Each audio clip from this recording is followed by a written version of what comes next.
Welcome back to Hannity and Colmes. Recently, we sat down for an exclusive interview with radio talk show hosts Opie and Anthony. I listen to your show. I have XM. We're really funny, aren't we? Yeah. Yes, as a matter of fact. It's shocking. And and you hate those terms, but you push the envelope and you push it hard. right. At the most boring times are the times you've had me on. And why you're a liberal, I don't know. Sell yourself short. But in all seriousness, when you got in trouble in Boston, you had an April Fool's joke. You said the mayor's dead. You got fired in Boston. We had the Sex for Sam thing.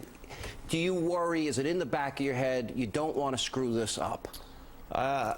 Yeah, I think we've learned from our mistakes, and I think we want to keep this job for a while. And we were in a while. Well, no, we were on a runaway train with all those shocking things. And I mean, how do you beat sex in a church? So I think Anthony and I have put that part of our careers behind us, and we're going to move forward with our show. There was a point in radio where when you screwed up, you screwed up. You got a better job. Right. Something happened.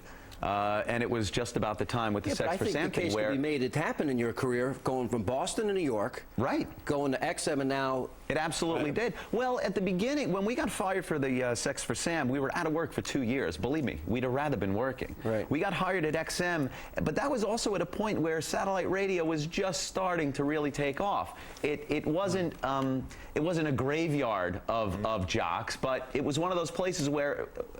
Personally, we would have preferred to be on FM at the time. All right. Big question is, there's a huge rivalry now between you guys and Howard. Not anymore. All right. We have the bigger audience now. All right. But now, because I recently interviewed him, he's a nice guy. Anthony, I remember years ago, you said nice things about him on the air. Absolutely. I was a fan. I grew up on Long Island. I mean, just like everybody else listening. The guy made our lives miserable when we worked for Infinity Broadcasting. He put a gag order on us, so we couldn't talk about him. He didn't like somebody else being successful in his city, in New York, his home base. We were in a different day part. We were doing afternoons. He was doing mornings. Hey, you guys were killing me. Yeah, we were having fun with you at the time. Right. And he didn't like that. He just didn't like that. All right, where is it now? I mean, because you're now on his old stations in his day part. Right. You know, sitting in his chair, by the way. In his exact chair? Yeah. But that's what they told us. We got rid of it, though. You did get rid of it? Yeah. You didn't? No, I want to actually sit in his chair. Yeah. I don't like money. But is it just, it's not personal, you don't care, you're just moving on, but you do have a lot of fun with it, you talk about it a lot on the air. I don't know the guy personally. I never met him. I've heard from people. I think you like him. Even he was you a nice said, guy. you know, I met the guy. He seemed nice enough. Never met him personally. On a business basis, I won't use the language. But you guys are now in the catbird. Did you ever? Yeah, it's his turn. Yeah, we actually take turns on the show. In other words, do you?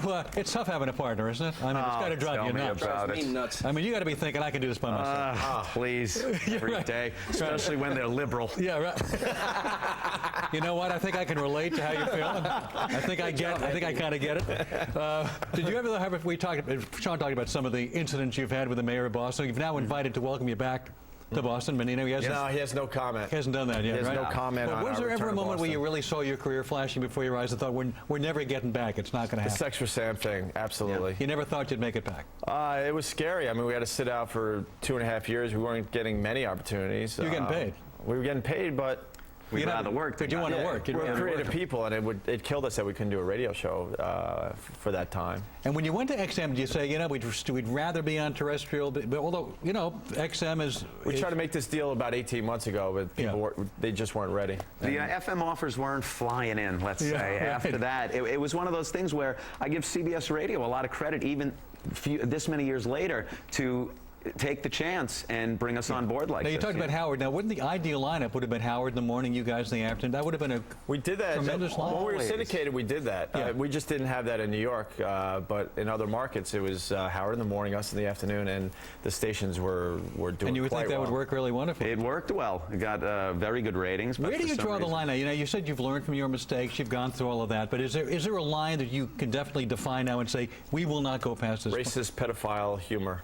I see. Yeah, yeah, threatening yeah. 4-year-olds with guns. Yeah. You have no like longer a done the star. worst thing ever done in radio, right? No, we're second place now. Yeah. Yeah, apparently.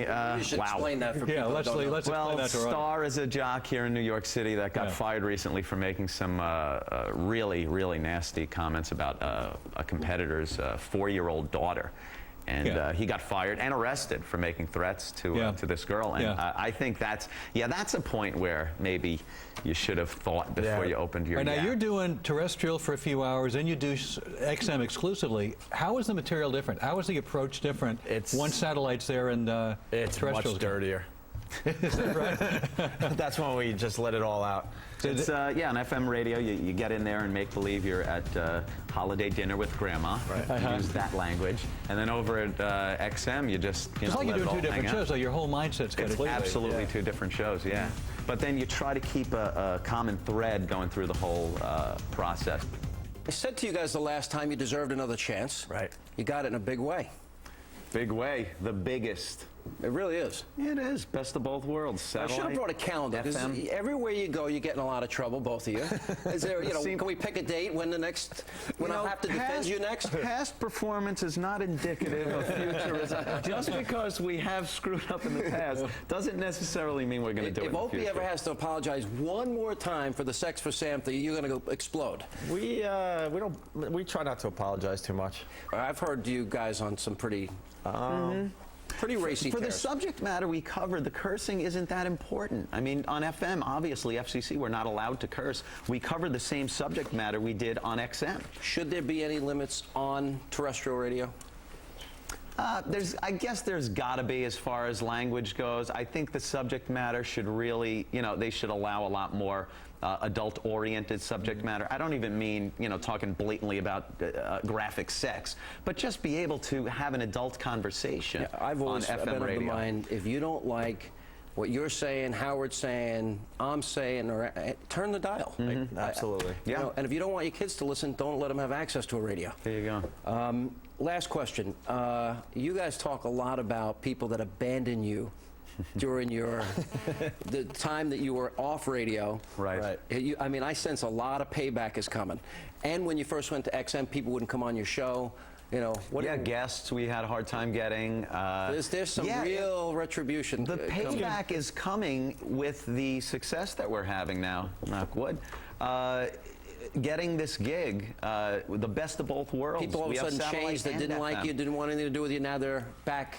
We had Richard Dreyfuss on our show the other day, who never, ever would have considered coming on the Opie and Anthony show. Well, I can't stand Do them. you really want to be well- that acceptable? We didn't have to talk politics, though. We just talked movies with talk them. movies. Love them in Jaws. Now, you two disagree politically, but you don't really get into that stuff. So how do you choose subject matter? It's not really based on the politics or news of the day, right? We just, we pretty much wing it What every guys day. talk about on a daily basis? We just go through the newspaper and see what's hot, and then we just turn the So mics on Opie's and like go. a liberal. He looks at his multi-million-dollar check and says, I need to pay more in taxes. I'm a moderate. I'm right in the middle. And I like the Don't you tax pay cuts. too much in taxes? Absolutely.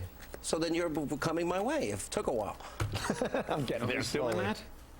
You know who takes a lot more of your money? This guy. I personally take your money, right? All right. Yeah, I'm spending that money. Don't put us into the position to defend you too soon. Give us a little buffer. We're gonna hang for a while.